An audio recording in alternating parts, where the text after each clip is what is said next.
నమస్తే మిత్రులారా, నేను అడ్వకేట్ చౌహాన్. మిత్రులారా, మన పేర్లను మార్చుకునే అవకాశం చట్టబద్ధంగా ఉంటుందా? మన పేర్లను ఏ పద్ధతిలో మనం మార్చుకునే వెసులుబాటు మనకుంది. సో మిత్రులారా, ఎవరైనా సరే మీ పేరును మీరు మార్చుకోవాలనుకుంటే, మీ సర్నేమ్ కావచ్చు, లేకపోతే ఏదైనా స్పెల్లింగ్ మిస్టేక్లు జరగవచ్చు, లేకపోతే పాత పేరు స్థానంలో కొత్త పేరుని మీరు మార్చుకోవాలనుకుంటే, సాధారణంగా స్టేట్ గెజిట్, సెంట్రల్ గెజిట్ అనే రెండు ప్రాసెస్లు ఉన్నాయి. స్టేట్ గెజిట్ ఏ రకంగా ఉంటుంది అని అంటే, మీ పేరును మీరు మార్చుకోవాలనుకున్నప్పుడు ఒక అప్లికేషన్ ఫామ్ ద్వారా మీరు పోలీస్ వెరిఫికేషన్ చేయించుకోవాలి. గతంలో ఇప్పుడున్నటువంటి పేరుతో మీ మీద ఎలాంటి ఎఫ్ఐఆర్ లేవని పోలీసులు వెరిఫికేషన్ చేసి ఒక రిపోర్ట్ ఇస్తారు. అలాగే ఎంఆర్ఓ దగ్గర నుంచి కూడా ఒక వెరిఫికేషన్ చేయించుకోవాలి. పలానా వ్యక్తి పలానా గ్రామానికి సంబంధించిన వ్యక్తి అని నిర్ధారణ చేస్తూ వాళ్ళు కూడా ఒక రిపోర్ట్ మనకి ఇస్తారు.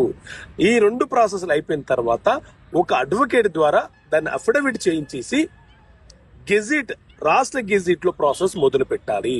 రాష్ట్ర గెజిట్ వాళ్ళు దాన్ని పరిశీలన చేసిన తర్వాత ప్రతి 15 రోజులకు ఒక గెజిట్ అనేది అనౌన్స్మెంట్ చేస్తారు.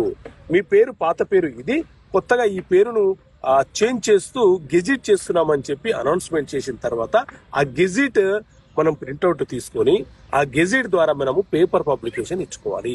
అప్పటి నుంచి మన పేరు మారిపోయినట్లు లెక్క నిర్ధారణ.